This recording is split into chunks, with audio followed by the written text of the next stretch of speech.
the big screen debut of writer-director Alex Russell. It's a little All About Eve and a little Ingrid Goes West.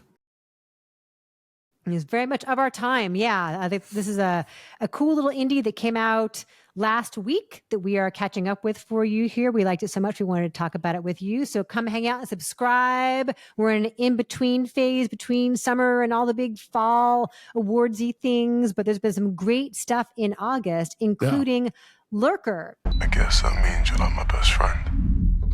You gotta head out. What? Best friend. I think you should just take a break.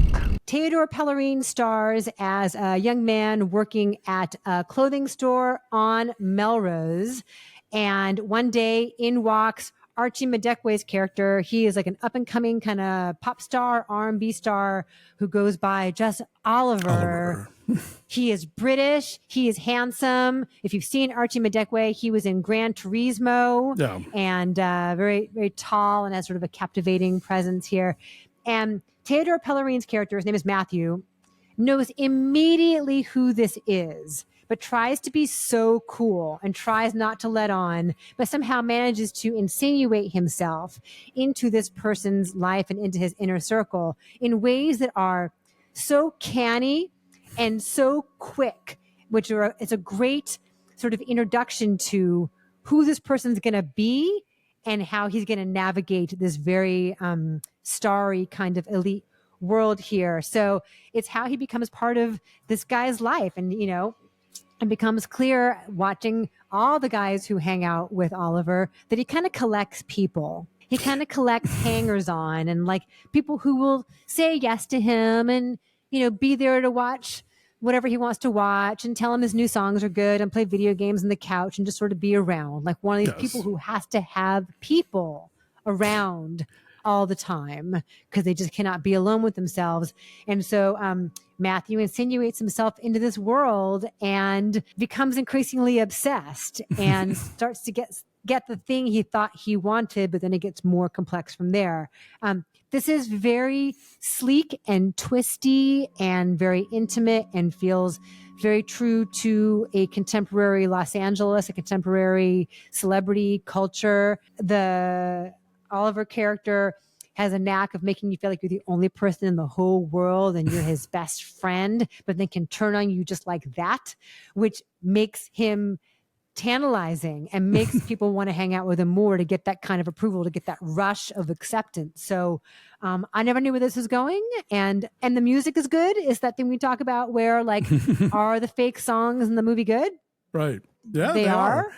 Yeah. Oliver is like, you know, he's a bit of a user, as you say, but like when it turns out over the course of the story, when it comes to emotional manipulation, he's got nothing on Matthew. Yeah. Who was just like, every time you think this character is going to get boxed into a corner, he finds a window that is just like, oh God, you know, and the way that Russell sort of like, he plants a knot in your chest when you realize what's going on and how these people are going to be treating each other. And that knot just keeps tightening and tightening.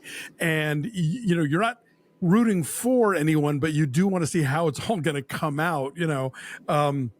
Havana Rose Liu from Bottoms plays Oliver's sort of like house manager, kind of like runs his life.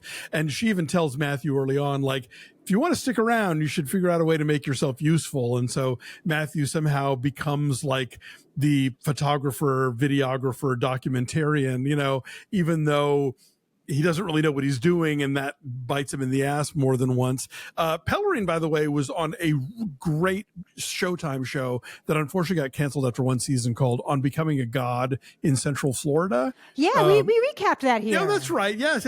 Okay, so yeah, so he's great. I've been a fan of his for a while, and yeah, Archie Madekwe also very engaging and charismatic, and both of these characters know how to like work it with other people and get what they want. But every so often, like they are exposed and you just get this chill of like, oh, this is what's really going on here. Yeah. I found this movie really taut and unsettling at times, but riveting. And you're right. It's a great LA movie. Yeah, Théodore Pellerin was also really good in Never, Rarely, Sometimes, Always. Yes, he was. He was good in that as well. Yeah, the house that he lives in, the house that Oliver lives in, is really cool and feels like the kind of house that he would choose to signify a specific kind of cool. Yes. So whether or not he is that person, that's who he's projecting himself to the world to be, and he is happy to have his hangers-on hang out in there, and Matthew is happy to like help burnish his legend, although he's still on the rise. He's trying to, help establish this narrative for him. But then every once in a while, you get these glimmers of like, maybe he truly is opening himself up to this new friend. Maybe Oliver really truly does feel comfortable enough to be his real self, which keeps Matthew hanging on because he feels like, I know this person in a way that nobody else can. Yeah. I also kind of like the hierarchy within the house. Oh, yeah. There are the tight friends and then the... people who have been there longer, people who are figuring out how to make themselves useful as well. The competition between different people to, jockey to see who can get closest to him and be the most useful to him and the most adored in the moment. So that's all really interesting too. What's also kind of cool, and I hadn't really thought about this because I'm not, in my 20s, but there is this notion of, if you are close enough to a famous person and like that famous person follows you on Instagram, then you become kind of a famous person as well. Like Matthew becomes known to people just because he is visibly part of Oliver's inner circle and gains his own weird reflection of fame unto himself. And I guess if you're one of Taylor Swift's tight posse of gals, doesn't she have a dozen girls that she's that are in her videos and they're friends since her entire life, whatever, this weird kind of adjunct celebrity, Yeah, that was interesting too. And the way that Matthew becomes Maddie through that whole process and how, again, he knows what to say in the moment. He's slick. He thinks on his feet. And I almost found myself rooting for him. Because you see, he comes from a place of insecurity and need. Yes. And so it's scary. It is terrifying at times, the lengths to which you will go to stay close to this person, the intensity of his obsession, but you also know where it comes from. And so you feel kind of sorry for him. And then every so often, he'll have a good idea.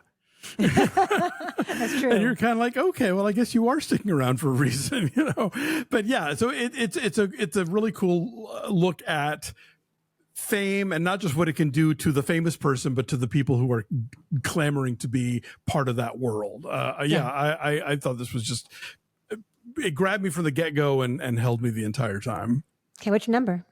I'll say an 8. I think it's really good. I'll say 8.5. So Lurker is in theaters. I'm guessing it is a limited release and kind of platforming out. Yeah, and then it's going to be on Mubi, which is, the platform that gave us The Substance and, a lot of other stuff. So they're, I think, really kind of establishing themselves as a theatrical art house, but also you should be subscribed to our streaming service kind of thing. So yeah, check it out.